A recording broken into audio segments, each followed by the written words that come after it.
بسم اللہ الرحمن الرحیم۔ السلام علیکم۔ غامدی صاحب کے ساتھ ہفتہ وار سوال و جواب کی براہ راست نشست کو لے کے پھر ڈیلس امریکہ غامدی سینٹر سے حاضر خدمت آغاز کرتے ہیں۔ ہم سب بہت شکریہ آپ کے وقت کا۔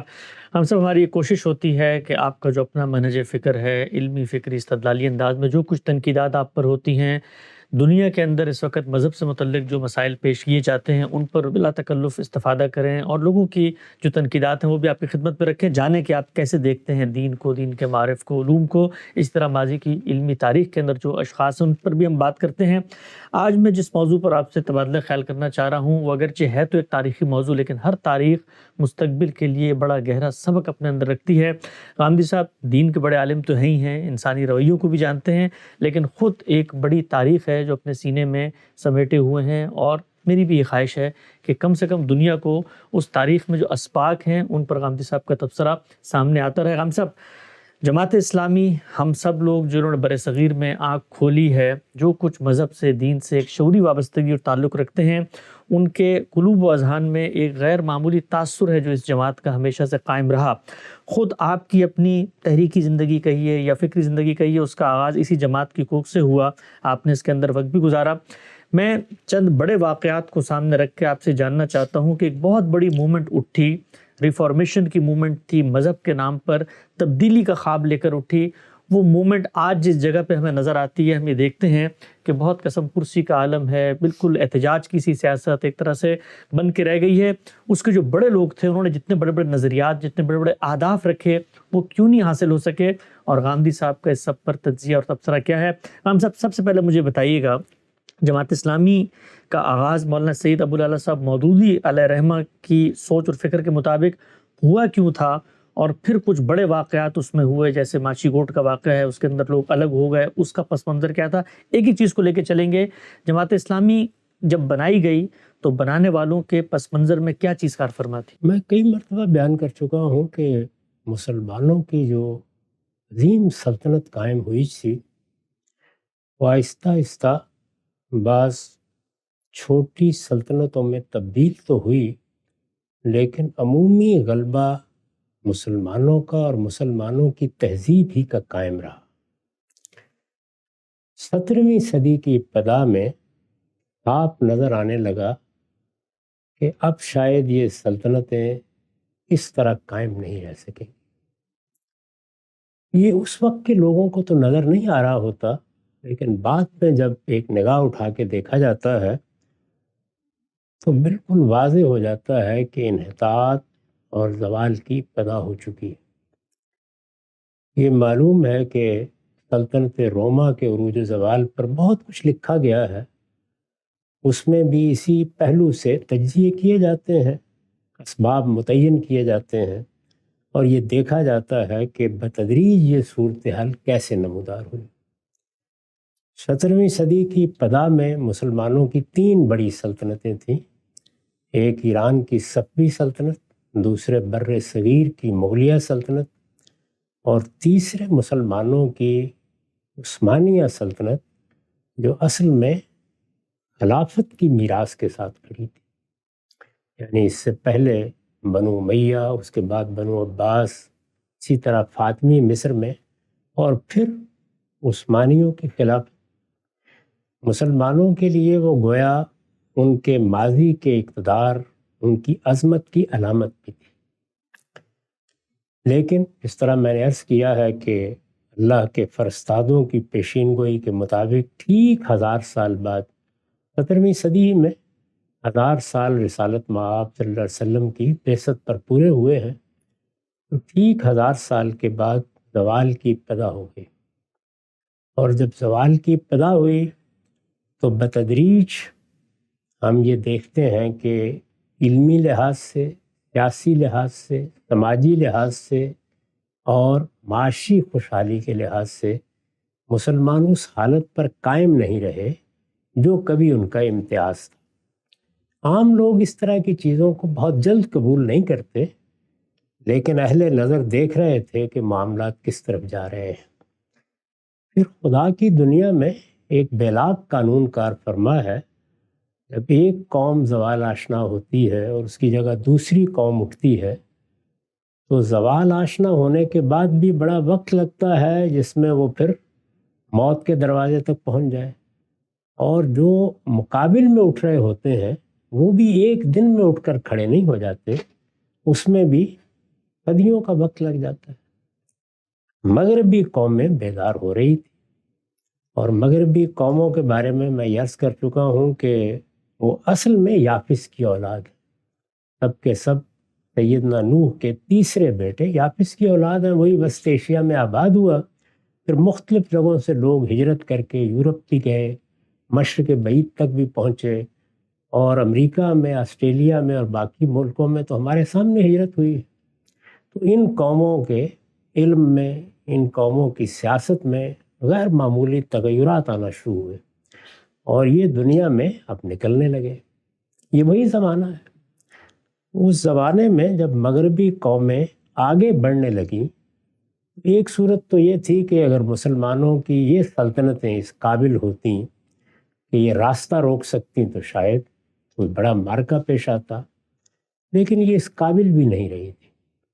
بتدریج ان کے سواحل پر مغربی قوموں کے جہاز اترنے لگے۔ یہ آپ جانتے ہیں کہ پہلے مرحلے میں تو کسی ریاستہائے متحدہ امریکہ کے وطن میں لوگ آئے تھے۔ پہلے مرحلے میں استعمار نے اپنی ابتدا یہاں سے کی تھی، اور پھر جب یہاں وہ صورت پیدا ہو گئی کہ برطانیہ عظمیٰ سے ایک طرح سے بغاوت ہوئی اور یہ ایک نئی ریاست یہاں وجود میں آ گئی، تو رجوع دوسری اقوام کی طرف کر لیا گیا۔ اس میں افریقہ کے سواحل سے ہوتے ہوئے مغربی قومیں آہستہ آہستہ پھر مشرق بعید تک پہنچنا شروع ہو گئی۔ اس کشمکش میں بھی کوئی 100-150 سال لگے ہیں، یہاں تک کہ ایک نوعیت کا عالمی غلبہ مغربی قوموں کا قائم ہو گیا۔ مغلیہ سلطنت 1857 میں ختم ہو گئی، صفوی سلطنت اس سے پہلے ہی ختم ہو چکی تھی۔ عثمانیوں کو عام طور پر یورپ کا مرد بیمار کہا جاتا تھا، وہ بھی کسی قابل نہیں رہ گئے ہوئے تھے، اور معاشی خوشحالی کا خواب بھی اب گویا خواب پریشان ہو چکا تھا۔ وہ زمانہ ہے کہ جس میں یہ کہا جاتا تھا کہ برطانیہ عظمیٰ کی سلطنت میں اب سورج غروب نہیں ہوتا، وہ نیوزی لینڈ سے طلوع ہونا شروع ہوتا ہے، اور اس سے پہلے کہ غروب ہو پھر اگلے دن طلوع ہونا شروع ہو جاتا ہے۔ تو یہ صورتحال تھی۔ اس صورتحال میں مسلمانوں کی عظمت کی ایک علامت باقی تھی، وہ خلافت عثمانیہ، یعنی میں نے عرض کیا نا کہ 3 بڑی سلطنتیں تھیں۔ پہلی صفوی، وہ بھی ختم ہو گئی، مغلیہ سلطنت وہ بھی 1857 میں ختم ہو گئی، عثمانیہ سلطنت باقی تھی۔ تو اب مسلمان جہاں بھی تھے ان کی تمام توجہات کا مرکز وہی تھا۔ اگر آپ دیکھنا چاہیں کہ اس میں جذبات کیا تھے مسلمانوں کے، وہ کس طرح جانتے تھے، تو آپ مثلا شبلی کا سفر نامہ پڑھیے، اندازہ ہو جاتا ہے کہ کیا صورت تھی۔ ایسا ہی ہوتا ہے، یعنی ایک علامت باقی ہے، ایک جگہ کم سے کم ان کا اقتدار ان کے پاس ہے، اور وہ ایک بڑی سلطنت تھی، یعنی اس میں بہت سے مقبوضات اس کے یورپ میں تھے، ایشیا میں تھے، یہ سارے علاقے اسی کے پاس تھے، جن کو آج آپ عراق، شام، جزیرہ نما عرب کہتے ہیں۔ سب جگہ پر سلطنت عثمانیہ ہی تھی۔ تو سلطنت عثمانیہ نے ایک فیصلہ کیا۔ جس وقت پہلی جنگ عظیم کی ابتدا ہوئی تو یہ جانتے ہیں آپ کہ ایک طرف اتحادی قوتیں تھیں اور دوسری طرف جن کو محوری طاقتیں کہا جاتا تھا وہ تھی، یعنی جرمنی مقابل میں تھا اور آج دوسری طاقتیں تھیں۔ مسلمانوں کو اس وقت یہ فیصلہ کرنا تھا کہ اس جنگ سے سلطنت عثمانیہ الگ نہیں رہ سکتی، یہ ممکن نہیں تھا۔ وہ ایسی جگہ تھے جہاں کسی نہ کسی کا ساتھ دینا تھا، ورنہ ویسے ہی روندے جاتے۔ انہوں نے اس موقع پر یہ فیصلہ کیا کہ وہ جرمنی اور اس کے اتحادیوں کا ساتھ دیں گے، یعنی یہ ایک سیاسی فیصلہ ہے جو سلطنت عثمانیہ نے کیا۔ اسی پر محمد علی جوہر نے زمانے میں ترکوں کا انتخاب کے نام سے اپنا بڑا مشہور اداریہ لکھا تھا، چائس آف دی ٹرکس کے عنوان۔ فیصلہ ہو گیا، جنگ شروع ہو گئی۔ جنگ میں آپ جانتے ہیں بہت سی توقعات ہوتی ہیں، لیکن وہ پوری نہیں ہوئی، اور نتیجے کے طور پر جرمنی کو شکست ہو گئی۔ اس شکست میں عالمی سطح پر برطانیہ عظمیٰ ہے، امریکہ ہے، یا اور بعض مغربی طاقتیں جن کو اس وقت اتحادی قوتیں کہا جاتا تھا، ان کا ایک غلبہ قائم ہو گیا۔ یہ فلسطین بھی اسی زمانے میں مغلوب ہوا ہے، یہاں بھی جنرل ایلنبی نے قبضہ کیا، اور اس کے بعد جب یہ برطانیہ کے انتداب میں آیا تو اسرائیل کو قائم کرنے کا فیصلہ کیا گیا۔ تو اس طرح سے مسلمانوں کو عالمی سطح پر شکست ہوئی۔ جب یہ عالمی سطح پر شکست بالکل سامنے نظر آ رہی تھی تو اس وقت ایک بڑا دلچسپ واقعہ، میرا خیال ہے کہ تاریخ انسانی میں اس واقعے کی دلچسپی قائم رہے اگر اس کو جذبات سے ہٹ کے دیکھا جائے۔ یعنی یہ ایک سلطنت ہے، بہت بڑی سلطنت ہے، اس کے پیچھے 1000 سال کی تاریخ، 1200 سال کی تاریخ ہے۔ اس نے ایک فیصلہ کیا، وہ ختم ہو رہی ہے، اور ساری دنیا میں جہاں جہاں مسلمان برطانوی مقبوضات میں رہتے ہیں، ہم بھی برطانوی مقبوضات میں تھے نا، ہندوستان پر غلبہ تھا، وہ برطانیہ سے درخواست کر رہے ہیں کہ ہماری یہ مملکت قائم رہنی چاہیے، جبکہ وہ دنیا پہ قبضہ کر چکے ہیں۔ شکست ہو گئی ہے، عالمی سطح پر شکست ہو گئی ہے، اور فوجیں داخل ہو چکی ہیں، استنبول میں بھی داخل ہو چکی ہیں، اور وہاں خواہش کی جا رہی ہے، چنانچہ مسلمان مطالبہ کر رہے ہیں۔ اس وقت یہاں ایک تحریک اٹھی جس کو تحریک خلافت کہا جاتا ہے۔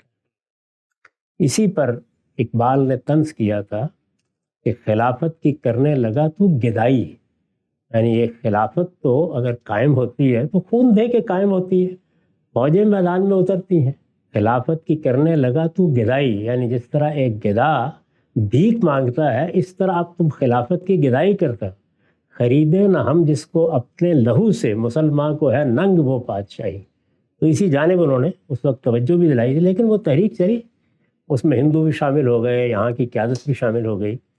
مولانا سید ابو اللہ صاحب مودودی بیان کرتے ہیں کہ وہ بھی اس تحریک میں سرگرم بھی رہے، نوجوانی کا زمانہ تھا۔ انہوں نے جب سن 71 میں ان کو انتخابات میں شکست ہوئی ہے، یعنی ایک شکست تو یہ عالمی سطح پر ہوئی تھی، ایک شکست ان کو ذوالفقار علی بھٹو صاحب نے پاکستان میں دی۔ 1971 میں جب شکست ہوئی تو چند دن تک تو ایک سکتے کسی کیفیت تھی، بالکل توقع نہیں تھی لوگوں کی یہ ہو جائے گا۔ پھر انہوں نے لاہور کے رشید پارک میں ایک خطاب کیا، میں نے وہ خطاب براہ راست سنا ہے، وہ 1.5-2 گھنٹے کی تقریر ہے، اور بعد میں وہ جماعت اسلامی کے 29 سال کے عنوان سے شائع بھی ہوتی رہی ہے، اس وقت بھی موجود ہے، آپ اس کو سن سکتے ہیں، یعنی اس کا ریکارڈ موجود ہے۔ اس میں انہوں نے یہ ساری داستان بیان کی، اور بیان کرنے کے بعد یہ کہا ہے کہ جس وقت ہماری ساری آرزوؤں کے بالکل برخلاف خود ترکوں نے خلافت کا الغا کر دیا، اقبال نے کہا نا، چاک کر دی ترک ناگاں نے خلافت کی کبا، خود ترکوں نے اس کا خاتمہ کر دیا۔ وہ ہونا ہی تھا، اس لیے کہ اس طرح تو حکومتیں اور خلافتیں اور بادشاہتیں قائم نہیں رہتی۔ جب یہ سب ہو گیا تو ایک مایوسی کی کیفیت طاری ہوئی، اس میں کہتے ہیں کہ میں نے یہ سوچنا شروع کیا کہ پھر اب کیا کیا جائے، پست بایت کرد۔ اقبال نے بھی ایک کتاب لکھی ہے، جب انہوں نے افغانستان کا سفر کیا ہے تو واپس آ کے ایک مثنوی لکھی، مثنوی مسافر کے نام سے، تو اس کا ذیلی عنوان ہے پست بایت کرد اے اقوام شرق، مشرق کی قوموں اب کیا کرنا ہے۔ تو یہ پست بایت کرد کیا کرنا ہے، یہ ایک اس وقت کا بڑا سوال تھا جو سامنے آیا۔ اس سوال پر غور کرتے ہوئے وہ چند نتائج تک پہنچے۔ ان کا نتیجہ فکر یہ تھا کہ ہمیں اب ایک مرتبہ پھر، یعنی ایک تو یہ ہے نا کہ میں اٹھا آپ اٹھے، اور یہ میں اٹھا آپ اٹھنے کے بھی بہت سے واقعات پیش آ چکے تھے۔ ٹیپو سلطان شکست کھا چکے تھے، اسی طرح سراج الدولہ شکست کھا چکے تھے۔ 1857 میں بخت خان کی قیادت میں اور بہادر شاہ ظفر کو بھی، جیسے وہ بیچارے تھے، نکال کر کوشش کی گئی تھی، آخری اس میں بھی شکست ہو چکی تھی۔ ادھر امام شامل اور امام منصور یہ وسط ایشیا کے علاقوں میں ان کا معاملہ بھی ختم ہو چکا تھا۔ تو بہت سی کوششیں کی گئی تھیں اس نوعیت کی، وہ ساری کم و بیش ضائع ہو چکی تھی، ختم ہو چکی تھی۔ یہ آخری کوشش تھی کہ کسی طرح خلافت بچ جائے اور مسلمانوں کی عظمت کا ایک نشان باقی رہے، ایک حکومت تو دنیا میں ہو جس کو وہ کہیں کہ وہ ہماری حکومت ہے، یا دنیا میں کم سے کم وقار کے ساتھ کھڑے ہو سکیں۔ جب کچھ بھی نہیں ہوا اور یہ سب کچھ ختم ہو گیا تو جتنے طریقے آزمائے جا سکتے تھے گویا وہ سارے ناکام ہو۔ انہوں نے کہتے ہیں کہ میں نے غور کرنا شروع کیا تو مجھے محسوس ہوا کہ مسلمان اپنی حیثیت کو فراموش کر بیٹھے ہیں، ان کی حیثیت اب ایک قوم کی بن چکی ہے، جیسے دنیا میں قومیں ہیں، وہ اپنی یہ حیثیت کہ وہ اللہ تعالیٰ کے پیغام کے علمبردار ہیں اور اس طرح اللہ کی جماعت ہے، حزب اللہ ہے، اس کو انہوں نے فراموش کر دیا ہے۔ اصل میں وہاں سے بات شروع کرنی چاہیے، یعنی جہاں سے اللہ کے پیغمبر آ کے بات شروع کرتے ہیں۔ اللہ کے پیغمبر کہاں سے بات شروع کرتے ہیں؟ وہ دعوت دیں گے، اس دعوت میں لوگوں کو ایک خاص نظریے، خاص عقیدے، خاص پیغام کی طرف متوجہ کریں گے۔ جب لوگ ان چیزوں کو قبول کر لیتے ہیں تو اس سے ایک نئی جماعت وجود میں آتی ہے، اس جماعت کا وہ تزکیہ کرتے ہیں، اس کی تطہیر کرتے ہیں۔ اس طرح کی جماعت کو منظم کر کے پھر ہمیں اپنی عظمت رفتہ کی بازیافت کی کوشش کرنی چاہیے۔ وہ کہتے ہیں کہ یہ میں نے چیز لی کہاں سے؟ رسالت مآب صلی اللہ علیہ وسلم کی سیرت۔ چنانچہ اس کو انہوں نے پھر اپنی ایک تقریر میں بیان کیا ہے۔ یہ انہوں نے قیام پاکستان سے پہلے علی گڑھ کے اسٹریٹجی ہال میں کی تھی۔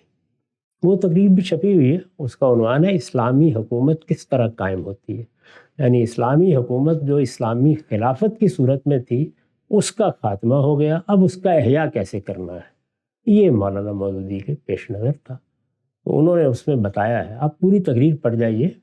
وہ پوری تقریر در حقیقت یہ بتاتی ہے کہ اللہ کے پیغمبر جس طریقے سے آ کے کام کی ابتدا کرتے ہیں، اور جب میں پیغمبر کا لفظ بول رہا ہوں تو آپ کے خیال ہوگا کہ سارے پیغمبر نہیں، اس میں رسالت مآب ان کے سامنے ہے۔ اب اگر آپ قرآن کی تصریحات سے اپنے آپ کو الگ کر لیں تو بظاہر جو تصویر نظر آتی ہے تو وہ تو یہی ہے نا کہ رسول اللہ صلی اللہ علیہ وسلم نے آ کے دعوت پیش کی، مکے میں چند لوگ ایمان لائے، ان پر بہت ستم توڑے گئے، وہ بہت سے مراحل سے گزرے، وہ 200-300-400 خاندان تھے بمشکل جو آپ کا ساتھ دینے کے لیے تیار ہوئے، ان کو لے کر پھر آپ نے ہجرت کی، اور اس طرح پھر جہاد اور قتال کے مواقع پیش آئے، یہاں تک کہ جزیرہ نما عرب میں ایک حکومت قائم ہو گئی۔ اس کو سامنے رکھ کر انہوں نے جد و جہد کا نقشہ بنایا ہے۔ اس کو وہ خود بہت وضاحت کے ساتھ بیان کرتے ہیں، جس طرح کہ میں نے عرض کیا انتخابات کے بعد کی تقریر میں بھی انہوں نے اس کو بیان کیا ہے، اور اسلامی حکومت کس طرح قائم ہوتی ہے اس میں بھی اسی کو بیان کیا ہے۔ اس سے یہ پوری تصویر ان کے ذہن کی بن جاتی ہے، چنانچہ وہ اپنا سارا نقشہ اسی کے اندر سے لے رہے ہیں، اسی کی اصطلاحات استعمال کر رہے ہیں، اسی بنیاد پر لوگوں کو جمع کر رہے ہیں، اسی طرح صالحین کی ایک نئی جماعت بنانے کی صحیح کر رہے ہیں۔ سب کام بالکل اسی طریقے سے کر رہے ہیں۔ ان کے سامنے رسالت مآب صلی اللہ علیہ وسلم کی وہ جد و جہد ہے جو پیغمبر کی حیثیت سے آپ نے کی ہے، اس کے مراحل۔ اس تقریر میں تو اگر آپ دیکھیں تو وہ جتنے مراحل بھی انہوں نے بیان کیے ہیں وہ بالاجمال ہیں۔ اس کے بعد جب ہمارے جلیل القدر استاذ مولانا امین حسن اصلاحی جماعت میں شامل ہوئے تو فلسفہ و فکر تو یہی تھا۔ اس کو سامنے رکھ کر انہوں نے ایک کتاب لکھی ہے دعوت دین اور اس کا طریقہ کار۔ دعوت دین اور اس کا طریقہ کار کا ایک آخری باب ہے دعوت کے مراحل، اس میں انہوں نے 4 مراحل بیان کیے ہیں۔ تو کیا خدمت انجام دی انہوں نے کہ مولانا سید ابوالعلا صاحب مودودی جو بات کہہ رہے تھے اجمال کے ساتھ، انہوں نے اس کو بالکل سائنسی طریقے سے مراحل میں تقسیم کر کے بیان کر دیا۔ اسی کو پھر موضوع بنا کر انہی مراحل کو ہمارے بزرگ ڈاکٹر اسرار احمد صاحب نے منہج انقلاب نبوی کی تعبیر اختیار کی، اور پھر بڑی وضاحت کے ساتھ اس میں بعض توضیحی مراحل کا اضافہ کیا، اور یہ بتایا کہ یہ فرائض دینی کا ایک جامع تصور ہے جس کے تحت میں انقلاب کا نقشہ پیش کر رہا ہوں۔ تو پس منظر یہ ہے، میں نے آپ کے سوال کے جواب میں ابھی صرف اسی کو واضح کیا۔ تو بالکل واضح ہوا غام صاحب، بہت ہی خوبی کے ساتھ غامدی صاحب نے وہ جو منظر نامہ ہے دنیا کی عالمی عرف، سیاسی حرکیات اور اس طرح سے مسلمان تاریخ کے مرحلے میں کہاں کھڑے ہوئے ہیں، اس میں مولانا سید ابوالعلا مودودی اگر اٹھتے ہیں اور کوئی کام کرنا چاہتے ہیں تو پس منظر میں وہ کیا عوامل کار فرما ہیں۔ اچھا غام صاحب ایک چیز اور بتائیے گا، کہا جاتا ہے کہ مولانا محمد علی جوہر کی ایک تقریر تھی جامع مسجد دہلی میں، خلافت کی تحریک چل رہی تھی ترکی میں بحال کرنے کی، تو مولانا مودودی بھی اس میں شریک تھے، انہوں نے وہاں پر ایک ان کی تقریر سے اثر لیا اور پھر جا کر ایک کتاب لکھی الجہاد فی الاسلام۔ تو الجہاد فی الاسلام کیا پس منظر میں پہلی اسٹیپ تھا جماعت اسلامی کی تشکیل کا، اور پھر کہا جاتا ہے کہ کوئی مینیفیسٹو ابتدا میں جو بنا وہ خیری برادران نے بنایا تھا، اور وہ جو کمیونسٹ مینیفیسٹو ہے اس سے ملتا جلتا تھا، ان 2 باتوں کی کیا حقیقت ہے؟ یہ اس طرح نہیں ہے۔ ہندوستان میں اس وقت بعض اور تحریکیں ہندوؤں کے اندر اٹھ کھڑی ہوئی تھی، اچھا، جن میں ایک تحریک یہ بھی تھی کہ جو مسلمان ہندوستان میں مسلمان ہوئے ہیں، ایک تو یہ نا کہ مسلمان مختلف علاقوں میں یہاں ہجرت کر کے آئے ہیں، اور ایران سے یا ماوران نہر سے یا افغانستان سے دوسرے علاقوں سے آ رہے ہیں، عرب سے بھی آئے ابتدا میں، جو یہاں ہوئے ہیں ان کو واپس ہندو مذہب کی طرف بلایا جائے، شدی کی تحریک جس کو کہا جاتا ہے، اور اس ذیل میں اسلام کی دعوت یہ بڑے پیمانے پہ زیر بحث آئے گی۔ آریہ سماجی تحریک اٹھ کھڑی ہوئی اور بہت سی تحریکیں تھیں، تو ایک مذہبی کشمکش، یہ میں نے جو اس سے پہلے آپ کو بتایا وہ سیاسی کشمکش ہے، اس مذہبی کشمکش میں اسلام کی تعلیمات بھی زیر بحث آ گئیں۔ جب آپ یہ دعوت دیں گے کہ واپس آ جاؤ تو پھر آپ حملہ آور ہوں گے نا کسی چیز پر، اسلام کیا ہے، اس کی دعوت کیا ہے، اس کا پیغام کیا ہے۔ اس زمانے میں اگر آپ دیکھیں تو بڑے بڑے مناظرے ہوئے ہیں، خود ہمارے ہاں یہ جو نئی نبوت پیدا ہوئی اس کی ابتدا بھی اصل میں اسی پس منظر سے ہوئی ہے، اسی نوعیت کے مناظرے تھے جس میں پہلے مرزا غلام احمد صاحب قادیانی بہت سرگرم ہوئے اور مسلمانوں پر ایک افتاد پڑی ہوئی تھی۔ یہ تو سیاسی منظر نامہ تھا جو میں نے آپ کو بتایا، مذہبی منظر نامے میں یہ صورت پیدا ہو رہی تھی۔ اس میں جو چیز بڑے پیمانے پہ زیر بحث ہے، جیسے اب بھی الحاد کی ایک تحریک دنیا میں ہے، تو یہ دیکھیے کہ اس میں کیا چیزیں زیر بحث آتی ہیں۔ رسالت مآب صلی اللہ علیہ وسلم کی شادیاں، جہاد قتال کے واقعات، کوئی نہ کوئی لے کے اس پر گفتگو کر رہا ہوتا ہے، لونڈی غلاموں کے معاملات، یہی چیزیں ہیں جو عام لوگوں میں زیر بحث آتی ہیں۔ تو جب اسلام اور الحاد کی، اسلام اور کفر کی، یا اسلام اور کسی دوسرے مذہب کی کشمکش مذہبی بنیاد پر ہوگی تو اس میں کیا چیز زیر بحث آئے گی؟ تعلیمات زیر بحث آئیں گی۔ اس میں سب سے بڑھ کر جو چیز زیر بحث تھی وہ جہاد تھا، اور جہاد کا چونکہ ہدف خود ہندوستان بنا تھا، یعنی ایسا تو نہیں ہوا نا کہ وہاں دعوت پہنچی اور لوگ ہندو سے مسلمان ہو گئے، محمد بن قاسم کا حملہ ہوا، مسلمان بارہا آئے، انہوں نے آ کے اپنی سلطنتیں یہاں قائم کی، تو ہندوؤں کی نفسیات میں تو کم و بیش 1000 سال تک کی غلامی کی تحریک تھی۔ تو اس صورتحال میں یہ ایک بحث تھی جو پیدا ہوئی۔ مولانا محمد علی جوہر نے اس وقت خلافت کے موضوع پر تقریر نہیں کی تھی، جہاد پر تقریر کرتے ہوئے انہوں نے نوجوانوں کو بھی کہا اور اچھے لکھنے والوں کو بھی کہا کہ کاش کوئی شخص اٹھے اور اسلام میں جہاد کا صحیح تصور کیا ہے وہ واضح کرے۔ مولانا سید ولی اللہ مودودی بیان کرتے ہیں کہ میں اس وقت نوجوان تھا اور جامع مسجد میں، یہ جو دلی کی جامع مسجد ہے، وہ جمعے کے بعد تقریر فرمایا کرتے تھے مولانا محمد علی جوہر، اور خود مجھ سے مولانا مودودی نے بیان کیا کہ وہ جس شخصیت سے بہت غیر معمولی طریقے سے متاثر تھے۔ یہ معلوم ہے کہ اس زمانے میں مذہبی فکر کے لحاظ سے لوگ جن شخصیات سے متاثر تھے وہ ابوالکلام آزاد تھے یا اقبال تھے، اور سیاسی قیادت کے لحاظ سے جو شخصیات لوگوں کے دلوں پر حکومت کر رہی تھیں ان میں شاید سب سے نمایاں شخصیت مولانا محمد علی جوہری کی تھی۔ مولانا سید ولی اللہ صاحب مودودی بھی ان کے اشاق میں سے تھے ایک طرح۔ وہ یہ بیان کرتے ہیں کہ انہوں نے ہمدرد میں اشتہار دیا کہ مجھے ایک سب ایڈیٹر چاہیے۔ ہمدرد اور کامریڈ کے نام سے 2 اخبار نکالتے تھے، تو انہوں نے اس میں اشتہار دیا۔ اس اشتہار پر کہتے ہیں کہ میں بھی چلا گیا وہاں ملازمت کرنا ہے، تو اس زمانے میں وہ یہی ملازمت، یہی ان کا پیشہ بھی تھا، صحافت، اور اس میں کہیں نہ کہیں ان کو ملازمت کرنا ہی ہوتی تھی۔ 2-3 دن وہ وہاں رہے، اس پہ بڑا انہوں نے خوبصورت تبصرہ کیا ہے کہ 2-3 دن رہنے کے بعد مجھے اندازہ ہو گیا، محمد علی سے محبت بہت تھی انہیں، کہ محمد علی کے ہاں صرف شفقت پدری نہیں ہے، جور پدر بھی ہے، پٹائی بھی کرتے ہیں۔ تو پھر میں نے یہی مناسب سمجھا کہ میں واپس چلا جاؤں۔ تو اس پس منظر میں جب محمد علی نے تقریر کی تو ایک تو مسئلہ سنگین تھا، مذہبی بحث بھی یہی تھی اس وقت، بڑے پیمانے پر ہو رہی تھی۔ اس سے زیادہ یہ کہ آپ کا ایک محبوب لیڈر جو اس وقت، سیاسی لیڈروں کے ساتھ بھی لوگوں کی، یعنی قیادت 2 ہی صورتوں میں ہوتی ہے نا، مذہبی قیادت ہوگی، سیاسی قیادت ہوگی۔ تو سیاسی قیادت میں محمد علی کی بڑی غیر معمولی حیثیت ہے۔ آپ جانتے ہیں کہ محمد علی تو جب کھڑے ہوتے تھے گفتگو کرنے کے لیے تو جیسے رشید احمد صدیقی نے لکھا ہے، معلوم ہوتا تھا کہ ایسے ہمالہ لرزنے لگ گیا ہے۔ بڑے غیر معمولی رہنما تھے۔